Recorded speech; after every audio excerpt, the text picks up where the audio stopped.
السلام علیکم فرینڈز، اگر آپ کو بیان پسند آئے تو ہماری حوصلہ افزائی کے لیے ہمارے چینل کو سبسکرائب ضرور کریں۔ جزاک اللہ۔ بہت سے لوگ کہتے ہیں نا، مردوں کو 2 شادیاں کرنے کی کیوں اجازت ہے، ایک سے زیادہ شادیاں کرنے کی کیوں اجازت ہے، ان کی تو بڑی موجیں ہیں۔ لیکن یاد رکھیں کہ جو شخص ایک سے دوسری شادی کرتا ہے نا، اس کی سب موجیں ختم ہو جاتی ہیں۔ دنیا میں اگر بظاہر موج نظر بھی آتی ہے تو آخرت کے اعتبار سے سخت پکڑ کا اندیشہ بھی ہے، کیونکہ اس پل کو پار کرنا انتہائی مشکل کام ہے۔ بسا اوقات ایک بیوی کے تقاضے پورے کرنا مشکل ہوتا ہے، اس کی ضروریات، اس کے بچوں کو دیکھنا، تو 2 سے تو ذمہ داری دگنی ہو گئی، تو جان آسان کہاں ہوئی اور پھنس گئی۔ تو اللہ نے عورت کو اگر نہیں اجازت دی تو بڑا سکھ ہے اس میں۔ سوچیں، ایک شوہر کو خوش کرنا آسان نہیں، کہاں اگر 2 یا 4 شوہر ہوتے تو کس کس کی مانی جاتی۔ یہ ہنسنے کی بات نہیں ہے، تو رونے کی بات ہے اس کانسیپٹ پہ، کیونکہ بہت سی عورتیں یہ اعتراض کرتی ہیں یہ تو ظلم ہے، جینڈر ڈسکریمنیشن ہے، مردوں کے لیے تو 4 شادیاں ہیں اور عورتوں کو تو بس باندھ کے قید کر کے رکھ دیا گیا ہے۔ اسی قید میں آزادی ہے، اسی قید میں بھلائی اور خیر خواہی ہے۔ اگر پریکٹیکلی یہ رکاوٹ نہ ہوتی، اوروں کو روک کے نہ رکھا جاتا اور آزادی دے دی جاتی، تو عورت کا قیمہ ہو جاتا۔ اگر ایک سے زیادتی ہو جاتی ہے تو معافی مانگنے میں، منانے میں دوسرے کو، روٹھے ہوئے کو اور نہ سمجھا کریں، آپس ہی کا معاملہ ہے۔ جیسے غصہ آ گیا نا، ایسے ہی صلح کرنے میں بھی دیر نہیں کرنی چاہیے۔ صلح کر لو، آپس میں اتفاق کر لو۔ ان یصلح بینہما صلحا والصلح خیر، اور صلح کر لینا اچھا ہے، اس لیے کہ شادی صرف وقتی جذبات کے تحت نہیں ہوتی، شادی تو ایک خاندان بنانے کے لیے ہوتی ہے، اور اس خاندان میں نئی نسل کے پروان چڑھانے کے لیے ہوتی ہے، انسانیت کی تعمیر اور تربیت کے لیے گھر بنایا جاتا ہے۔ اس لیے انسانوں کی بھلائی، آئندہ نسلوں کی بھلائی اس میں ہے کہ آپس میں بنا کے رکھیں، ایک دوسرے کی عزت کریں، ایک دوسرے کا خیال کریں۔ یعنی نہ تو مرد چھوٹی چھوٹی بات پہ آپے سے باہر ہو، اور نہ عورت چھوٹی چھوٹی بات کو بہت محسوس کرے، وہ بھی اس کا مزاج سمجھنے کی کوشش کرے۔ والصلح خیر، اور صلح بہتر ہے۔ اور صلح کب ہوتی ہے؟ کہیں بھی جھگڑا جب ہوتا ہے تو صلح کے لیے کیا چاہیے ہوتا ہے؟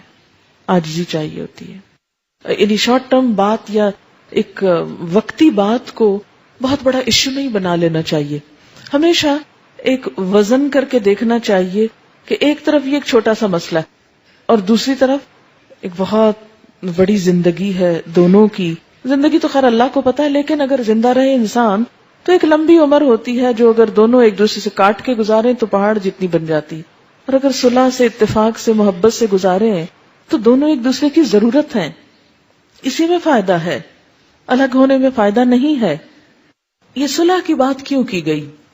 عورت کی طرف سے صلح کیا ہے کہ وہ کہے کہ اچھا تم مجھے طلاق نہ دو، میں تم سے پورے حقوق ڈیمانڈ نہیں کرتی۔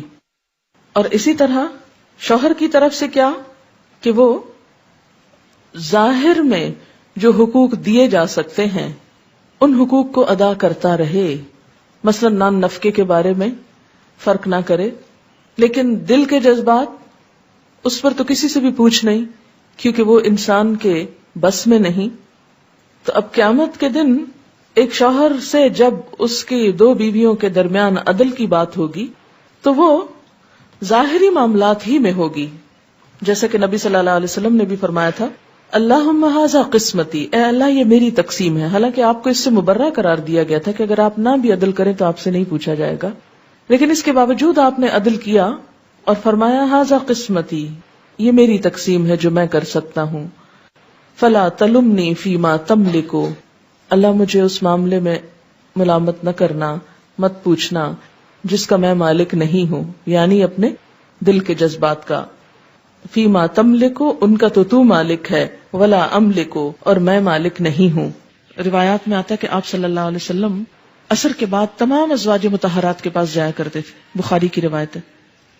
اگرچہ رات گزارنے کی باری الگ الگ تھی، وہ باری تو مقرر ہے، لیکن دل کا تعلق سب سے برابر نہیں.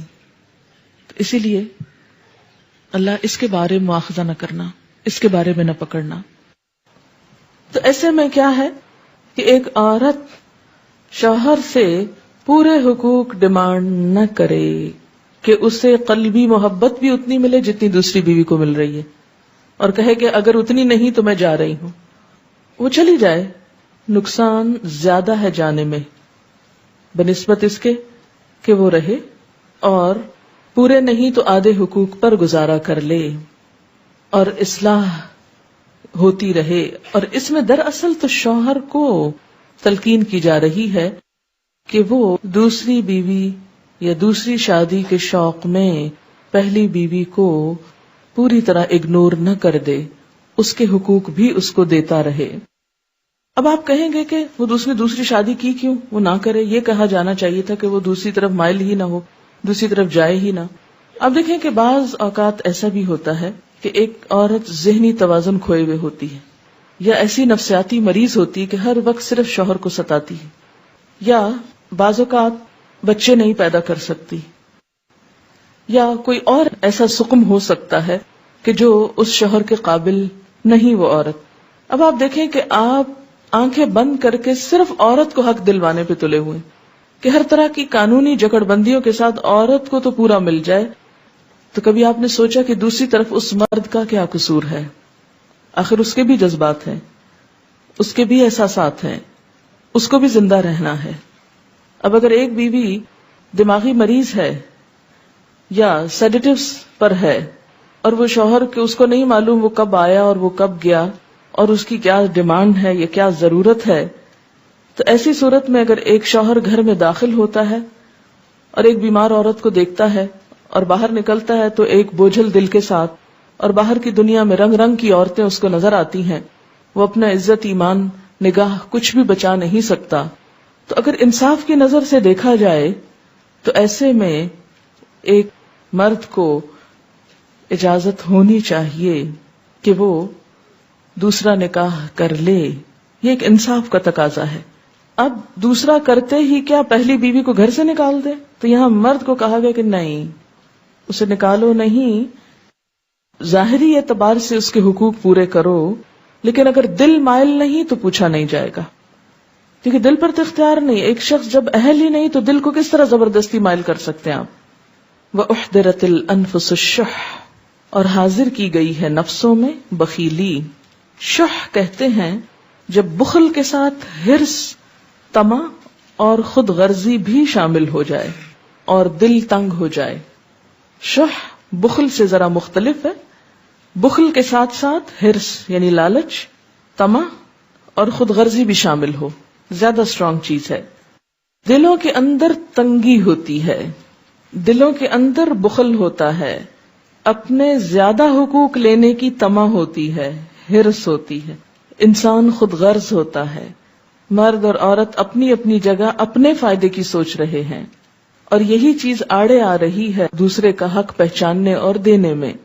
نفسوں میں حاضر کی گئی ہے شح. شح کہتے ہیں بخل کو، دل کی تنگی کو، جو دوسرے کا حق نہ دینے دے، دوسرے کی طرف جھکنے نہ دے، دوسرے کی طرف مائل نہ ہونے دے، دوسرے کو منانے نہ دے. یعنی دل چاہ رہا ہے منا لیا جائے، لیکن انسان ایک انا کا شکار ہو کے لو میں کوئی ایسی گئی گزری ہوں، میں ہی روز مناؤں، یہ تو معمول ہے روٹنا، تو ٹھیک ہے روٹ کے مزہ چکھیں. چلے ایک دو دن تو کسی کو مزہ چکھائیں، لیکن بہت لمبی ڈال لینا اور کئی مہینوں اور کئی سالوں پہ اور ایک ہی گھر میں رہتے ہوئے بول چال بند، ایک دوسرے کی شکل دیکھنا گوارا نہیں، ایک دوسرے کے ساتھ زیادتی، وہ اس کو موقع ملا وہ اس کے اوپر کیچڑ اچھال رہا، وہ اس پہ اچھال رہی. حالانکہ اللہ تعالیٰ نے دونوں کو ایک دوسرے کے لیے کیا قرار دیا؟ ہن لباس لکم وانتم لباس لہن، وہ تمہارا لباس ہے، تم ان کا لباس ہو. یعنی شوہر بیوی کے لیے کیا ہے؟ اس کا لباس ہے.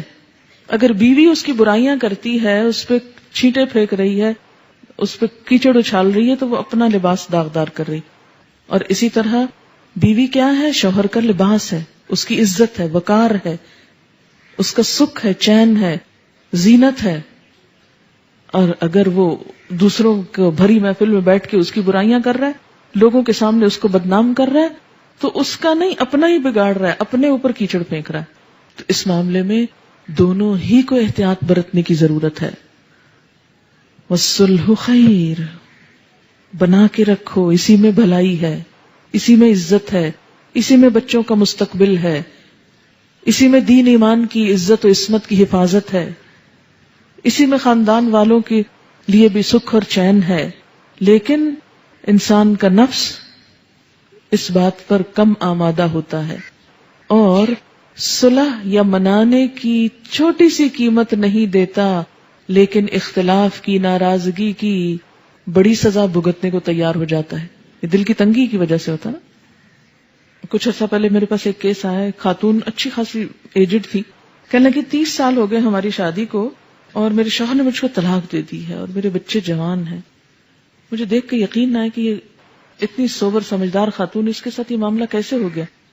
کہتی کہ بات کچھ بھی نہیں تھی، روزہ کھلنے کا وقت تھا اور بارش ہو چکی تھی، تو شاید افطار کا سامان یا کچھ اور لینا تھا، تو بچے اپنے بھی اور شاید بھائی کے بھی وہ گاڑی میں چلے گئے اور گیلی جوتیاں لے کے کیچڑ والی دوبارہ گاڑی میں بیٹھ گئے. تو اس بات پہ تھوڑی سی گرما گرمی ہوئی، اختلاف ہوا کہ ایسا کیوں کیا. پھر کسی وقت لے جاتے یا ان کو نہ لے جاتے یا معلوم نہیں، اب مجھے قصہ پورا یاد نہیں. اور چونکہ بھوک لگی ہوئی تھی، افطار سے چند منٹ پہلے کی بات تھی، دعائیں مانگنے کا وقت تھا، تو یہ بات اتنی بڑی کہ بیٹھے بیٹھے اسی میز پر شوہر نے طلاق طلاق طلاق کہہ کے فارغ کر دی. کیونکہ انسان جب عمر بڑھتی جاتی ہے نا تو ٹیمپر لوز کرتا جاتا ہے اور اس کی برداشت کم ہوتی جاتی ہے، اور خاص طور پر روزہ رکھ کے افطار کے وقت تو بالکل ہی برداشت ختم ہونے کے قریب ہوتی اور ختم ہو جاتی. تو بسا اوقات چھوٹی چھوٹی باتیں جمع کر کے، اچھا بعض اوقات صرف غلط فہمیاں، بعض اوقات نکلتے نکلتے دفتر جا رہے، نکلتے نکلتے کوئی سخت بات کہہ کے چلے گئے، اچھا پیچھے سارا دن عورت روتی رہی آج مجھے یہ کہہ دیا. یا گھر آئے، چھوٹی موٹی انبن ہوئی، وہ گئے باہر، رات بھر گھر واپس نہیں آئے، اب وہ ساری رات رو رہی ہے، کوڑ رہی ہے. جلد بازی جذباتیت ہی ہے نا. چھوٹی چھوٹی باتیں مائنڈ کر جانا اور اس کو بڑھا لینا اور اس کو غصہ کرنا، برتن توڑنا، دروازے پٹخانا، بچوں کو مارنا، یہ سب چیزیں کہاں سے جنم لیتی ہیں؟ یہ اس دل کی تنگی سے، اس جذباتیت سے. ایسے موقعوں پر کیا حکم دیا گیا؟ وَإِن تُحْسِنُوا وَتَتَّقُوا فَإِنَّ اللَّهَ كَانَ بِمَا تَعْمَلُونَ خَبِيرًا. اگر تم احسان سے پیش آؤ، خدا ترسی سے کام لو، اگر تم احسان سے پیش آؤ، خدا ترسی سے کام لو، تو یقین رکھو کہ اللہ تمہارے اس طرز عمل سے بے خبر نہ ہوگا.